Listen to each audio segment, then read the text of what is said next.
میرے تمام ویورز کو دل کی گہرائیوں سے ویلکم کہا جاتا ہے۔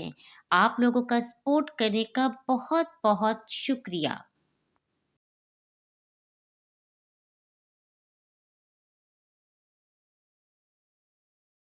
اعوذ باللہ من الشیطان الرجیم، بسم اللہ الرحمن الرحیم۔ السلام علیکم ورحمۃ اللہ وبرکاتہ۔ آج ماہ شعبان کی 11 تاریخ اور دوسرا پیر کا دن آ چکا ہے، وہ دن جس کا سالوں سے انتظار تھا۔ آج کا یہ خاص وظیفہ صرف 11 بار انگلیوں پر پڑھتے ہی ہر دعا قبول ہو جائے گی۔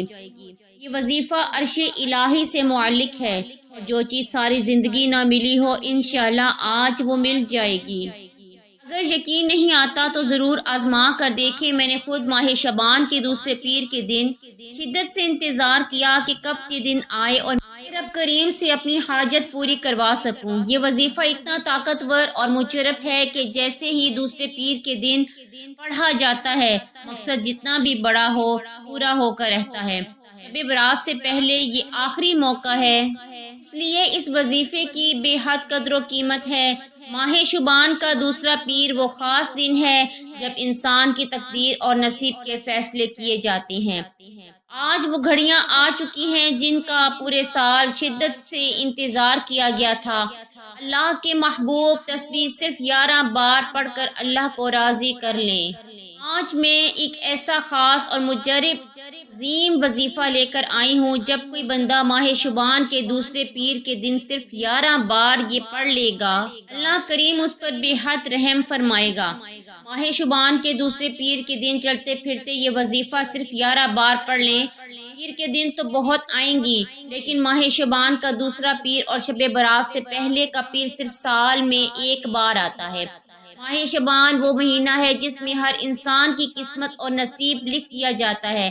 اگر کوئی اپنی پسند کا نصیب اور تقدیر لکھوانا چاہتا ہے تو اسے ماہ شعبان دوسرے پیر کے دن اس وظیفے کو صرف 11 بار پڑھ لینا چاہیے۔ اللہ کے محبوب نبی صلی اللہ علیہ وآلہ وسلم بھی اس وظیفے کو پڑھا کرتے تھے۔ یہ عرش الہی سے معلق دعا ہے اور ماہ شعبان کا خاص عمل ہے۔ اگر کسی پر تنگ دستی ہے، بے روزگاری ہے، بیماری ہے، قرض کاروبار نقصان میں ہے یا کسی بھی طرح کی مشکلات ہیں تو وہ آج اس وظیفے کو پڑھ لے، انشاءاللہ تمام حاجات پوری ہوں گی۔ آج میری وہ بہنیں، وہ بھائی جو پریشانیوں میں مبتلا ہیں، ان کے لیے خوشخبری ہے کہ آج یہ عظیم وظیفہ جس گھر میں پڑھا جائے گا وہاں رحمتیں برسیں گی۔ کامیابی صرف اللہ کی طرف سے ہے، وہی خالی جھولیوں کو بھر سکتا ہے۔ بہت سے لوگ جادو ٹونے، جیلی پیروں اور فقیروں کے چکر میں پڑ جاتے ہیں، سفارشیں کرواتے ہیں لیکن پھر بھی کامیابی نصیب نہیں ہوتی۔ آج کا یہ خاص وظیفہ ان سب کے لیے ہے جو کسی بھی طرح کی مشکل میں مبتلا ہیں۔ اگر آپ کی دعائیں قبول نہیں ہو رہی، رزق کی تنگی ختم نہیں ہو رہی، کاروبار نہیں چل رہا، مسائل دن بدن بڑھتے جا رہے ہیں، تو آج ماہ شعبان کے دوسرے پیر کے دن یہ وظیفہ پڑھنے کی دیر ہے۔ انشاءاللہ آپ کو اللہ کی طرف سے غیبی مدد آئے گی۔ اللہ والو، رب کو منانا بہت آسان ہے، بس دل سے مانگنا سیکھیے۔ نبیوں، رسولوں اور اللہ کے ولیوں نے جس طرح مانگا اس طریقے سے مانگ کر دیکھیے، اللہ کریم آپ کو بہت زیادہ نوازے گا۔ آج ہم لوگوں کے سامنے تو ہاتھ پھیلاتے ہیں، ان کے طعنے سنتے ہیں، لیکن رب سے نہیں مانگتے۔ آج کا یہ وظیفہ اسی لیے ہے کہ آپ صرف اللہ سے مانگیں۔ ماہ شعبان کا دوسرا پیر سال میں صرف ایک بار آتا ہے، یہ موقع بار بار نہیں ملتا، اس موقع کو ضائع نہ کریں۔ اپنے آج کے وظیفے کی طرف، وظیفے کو کس ترتیب سے کرنا ہے، لیکن اس سے پہلے اگر آپ ہمارے چینل پر نیو ہیں تو چینل کو سبسکرائب کر دیں، بیل آئیکن کو ضرور پریس کریں تاکہ ہمارے آنے والی ہر نیو ویڈیو آپ تک بآسانی پہنچ سکے۔ ویڈیو کو لائک ضرور کر دیں اور شیئر ضرور کریں اپنے بہن بھائیوں کے ساتھ، اپنے دوستوں کے ساتھ، تاکہ وہ اس وظیفے سے محروم نہ رہ سکیں۔ یہ وظیفہ دوسروں کے ساتھ شیئر کر کے ثواب کے حقدار بن سکتے ہیں۔ اللہ تعالیٰ آپ کو اجر کثیر عطا فرمائے گا انشاءاللہ۔ وظیفے کے لیے آپ کو سب سے پہلے باوضو ہونا ہے، آپ نے مصلی پر بیٹھ جانا ہے۔ سب سے پہلے نبی کریم صلی اللہ علیہ وآلہ وسلم کی ذات اقدس پر آپ نے درود و سلام کا نذرانہ پیش کرنا ہے۔ آپ کوئی سا بھی درود پاک پڑھ لیں، صلی اللہ علی محمد صلی اللہ علیہ وآلہ وسلم، یا درود ابراہیمی جو ہم نماز میں پڑھتے ہیں وہ پڑھ لیں۔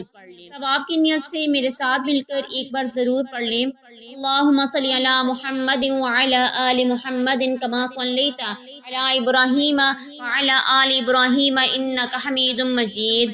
اللہم بارک علی محمد وعلی آل محمد کما بارکت علی ابراہیم وعلی آل ابراہیم انک حمید مجید۔ نبی کریم صلی اللہ علیہ وآلہ وسلم کی ذات پر درود و سلام پڑھنے کے بعد آپ نے پڑھنا ہے یا مسبب الاسباب، یا مسبب الاسباب، یا مسبب الاسباب۔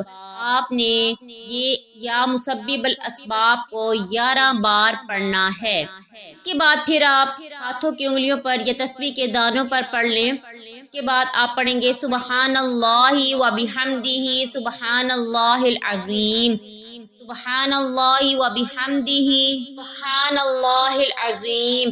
11 بار پڑھیں، ہاتھوں کی انگلیوں پر پڑھ لیں یا تسبیح کے دانوں پر پڑھ لیں سبحان اللہ و بحمدہ سبحان اللہ العظیم۔